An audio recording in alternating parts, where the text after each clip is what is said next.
Pagi, saya Ari Ginanjar, penyintas COVID-19. Saya ingin berbagi tips sederhana yang saya namakan PMP dalam menghadapi situasi akibat dari COVID yang luar biasa ini. Banyak sekali orang-orang yang gagal, tapi juga ada yang berhasil. Maka yang pertama adalah P, yaitu pikiran. Seperti sudah saya sampaikan berkali-kali, bahwa kekhawatiran adalah awal dari penyakit. Ketenangan adalah separuh dari obat, dan kesabaran dari awal kesembuhan. Karena itu, kuasai pikiran dan fokus kepada harapan, bukan fokus kepada khawatiran. Karena apa yang kita fokuskan, itu yang akan berkembang. Yang kedua adalah makanan. Makanan adalah energi, karena ia adalah nutrisi yang bisa menggerakkan organ tubuh kita. Bayangkan, ketika pikiran negatif, lalu dia tidak makan ketika terserang COVID, maka ia tidak mampu bergerak, memanfaatkan kekuatan tubuhnya, khususnya organ-organ dirinya, supaya ia bisa survive.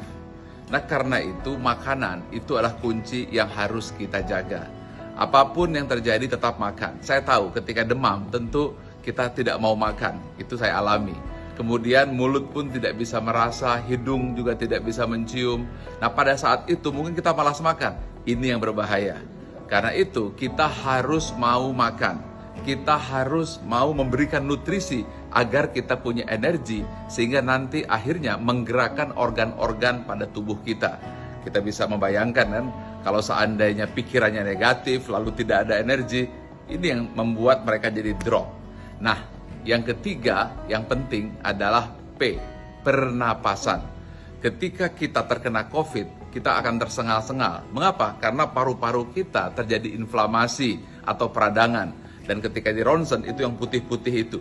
Dan kemudian ada lendirnya. Akibatnya dia seperti lem yang membuat paru-paru kita tidak mau bergerak. Dan kalau bergerak, mungkin hanya sedikit saja, sehingga susah untuk menarik oksigen. Nah, karena itu kuncinya adalah Anda harus melakukan PRON, yaitu Anda tengkurap.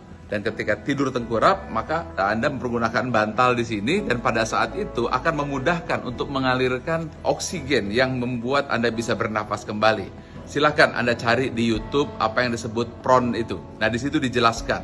Nah, apabila kita sudah mampu menguasai 3 hal, yaitu pertama pikiran, yang kedua makanan, yang ketiga pernapasan, insya Allah kita bisa survive. Karena masalah yang saya lihat, orang-orang yang gagal itu karena pikirannya negatif, kemudian dia khawatir, lalu tidak mau makan, dan kemudian akhirnya tidak bisa bernapas atau gagal nafas. Karena itu, yang harus kita lakukan adalah pertama, pikiran positif, fokus kepada harapan.